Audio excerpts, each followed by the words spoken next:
Hello and welcome to another Big Finish review. In this Big Finish review I shall be looking at the 6th Doctor story, The Behemoth, the first story in the 6th Doctor Trilogy for 2017, and which contains the Behemoth, the Middle and Static, which I'm very excited about. When you just look at the cover for Static and listen to a trailer, you're like, oh, that sounds good.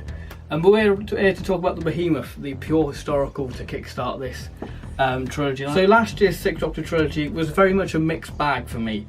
So we had Order of the Daleks, Absolute Power and Quicksilver. Order of the Daleks, one of the best main range stories from last year. Then we have Absolute Power, which is absolutely average. It's a story what seems like you've heard before, and it's just quite average. Nothing spectacular, just quite average. And then Quicksilver. Now this is quite an interesting one, and this might be me being quite controversial. But yeah, this was voted, Quicksilver was voted the best main range story for 2016. Do I agree with that? No. When I listened to it, I thought it's a good story, but it's nothing I would write home about. I thought it was just alright, nothing special. If anything, it's more of a character piece for Constance. We're exploring her backstory and exploring her husband, Harry, so that's quite good. If you like Constance, then get Quicksilver, but it's a story I wouldn't rush and buy if I were you. So that brings you up to speed with what I thought of the previous 6th Doctor Trilogy, because I know I didn't review Absolute Power and Quicksilver. So we're all up to date, ready for the Behemoth. So without further ado, let's look at the Behemoth. So the CD hasn't arrived because of Big Finish sort of doing a stock check in the warehouse, so that's why there's been a bit of a delay, so I'm doing it this way. So for the cover art, we've got this nice gold medallion with two hands there. We've got Constance Flip, we have Garumbe, Sarah and two chains, and the Doctor in period costume. Then we have the 6th Doctor banner there, and that's basically the cover. Hey, the Behemoth. Now, I will say that this story does have a hard act to follow, since the Silurian Candidate and Time in Office were such highly acclaimed stories, and to have a pure historical right after, it was going to be tough. Now when the cover was revealed for the Behemoth, I thought, okay, we're getting a slave trade story. That takes me back to year 9 at school. And then the trailer was released, I thought, okay, this sounds fairly promising. Since the last pure historical Big Finish did, the Peterloo Massacre, went down a tree, and if you didn't know, that was one of my favourite, if not my favourite release of 2016. It's absolutely marvellous. But the Behemoth, for me, to put it bluntly, is just a bit of a slog. You're probably thinking, oh, you don't like this story because it's a pure historical. And I have nothing against the pure historicals, I do enjoy them, but this story suffers the same as the Massacre, in the sense that it's quite difficult to distinguish who's who. But the Massacre, on the other hand, did have a reconstruction, and now the Massacre's become one of my favourite historical stories. Part 1, it starts off pretty promising with this action start, but after that the pace slows right down. But saying that, we do start to explore more of Flip and Constance's friendship, and I will say Marc Platt, I guess, did utilise the setting with this set in Bath. Of course the Doctor's going to take his companions to see the Roman baths. But another thing what I don't really like about this story is it does things for the sake of it, with it losing sight of the plot. But I guess in part 1 we do have this very intriguing plot thread, you know, who is Lady Clara? And no, it isn't who you think it is. But part 1 does set up the characters well and sets up the foundation for some dynamics.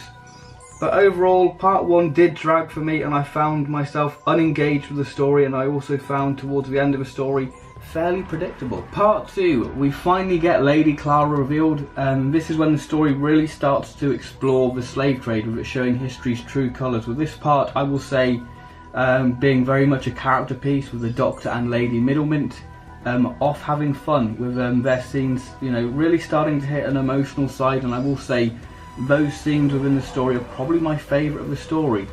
So while the Doctor's having fun drinking hot chocolate, and we all know what happened last time the Doctor drank hot chocolate in the Aztecs, we have an escaped rhino plot. Yeah, that certainly made the story a bit more engaging.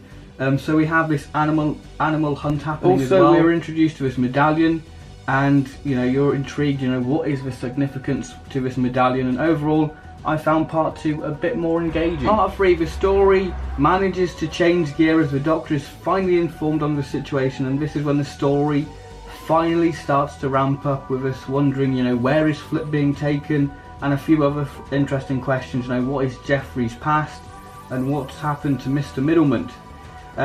This story does continue to expand on characters, with Constance having some really great moments, and we see the Doctor put in a very interesting place, with this part really showing the vile nature of history, and I will say the cliffhanger is very traditional. Part 4 is the most action part, with Flip getting some real great action moments with the uprising happening, and I will say throughout this part, you know, there is a great sense of urgency throughout this episode, but the moments what really stand out for me within this episode is when all the characters, you know, start to stand up against Jeffrey, which is pretty powerful stuff. But I will say there are a few funny moments within this episode, like a rhino inside the TARDIS. Characters: the Sixth Doctor, Colin Baker. Colin gives a great performance, especially the scene with Mrs. Middleman and standing up to Jeffrey, where we see the true force of the Sixth Doctor, which does remind me of the 12th Doctor speech in Thin Ice. But Old Sixty does have some great other moments, like I said, he gets to save a pug, you know, he does magic tricks and strutting his stuff on the dance floor.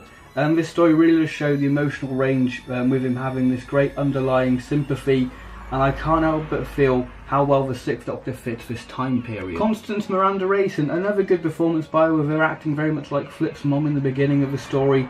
You know, she has the same traits which we all know and love, with being quite headstrong, which does leave her, you know, struggling in the second half of the story, you know, with her not being able to help, you know, because she knows everything's sort of all wrong and she wants to make a difference.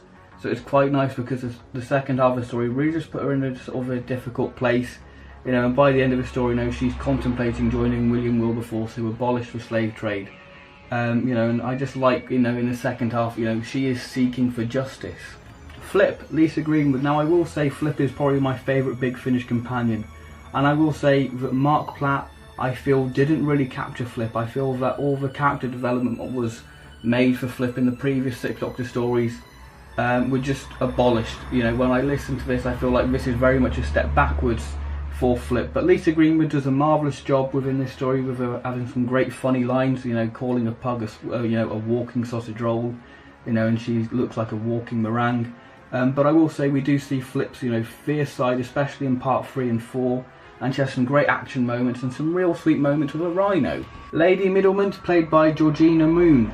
Fantastic character, excellently brought to life, and I will say she does have some wonderful scenes with the Doctor, and a character what grows on you throughout the story, and I will say she's pretty flirty with the Doctor, and I will say she has this underlying sorrow, and you can't help but feel sorry for her as the story progresses. Sarah, played by Davine Henry, one of the slave characters. You know, she's very much a gentle, caring character who's very much determined to find her husband and do justice, and at times comes across quite skittish, with part 4 being her best episode, with the uprising. But yeah, excellent performance. Jeffrey, played by Glyn Sweet, a character when he first appears you think, he's a typical gentleman character, but as the story progresses, his true colours show of him being, you know, very much the main villain of the piece, with him being this businessman and only in it for himself. So he's quite a greedy character, and he's quite an influential character, and overall just a vile piece of work, well performed by Jeffrey, by Glyn Sweet.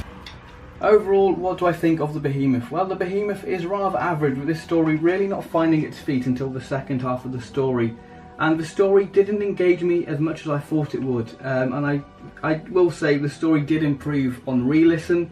But I feel like if you're going to do a slave trade story, then do about the abolishment. Add William Wilberforce into the story, which I feel would add more depth to this story and add more conflict. And I feel that that would have made a much more interesting, pure historical story. But the story isn't the only problem what I have. Not being able to write for one of the companions is just bad, and if you can't do that, then it's just not a good sign. And the Behemoth, like I said, is just a bit of a slog. So overall, I'm going to give the Behemoth a 5 out of 10. This story could have been so much more. They could have played with more of the emotional side. I feel like this story barely scratched upon that. Would I recommend the Behemoth? No. I feel like if you're a Sixth Doctor fan, then yeah, by all means check it out, because, you know, the Sixth Doctor, if you like him, check it out because it is a good story for him. If you like pure historicals, then yeah, maybe check it out. But this story, what I'm trying to say is, it's not a story I would rush out and buy, personally. So there we are, that's my review of the Behemoth. I hope you have enjoyed it, and I'll see you in my next Big Finish review, which hopefully I will have a CD for. So thank you very much for watching, and I'll see you in my next video. So thank you very much, and goodbye.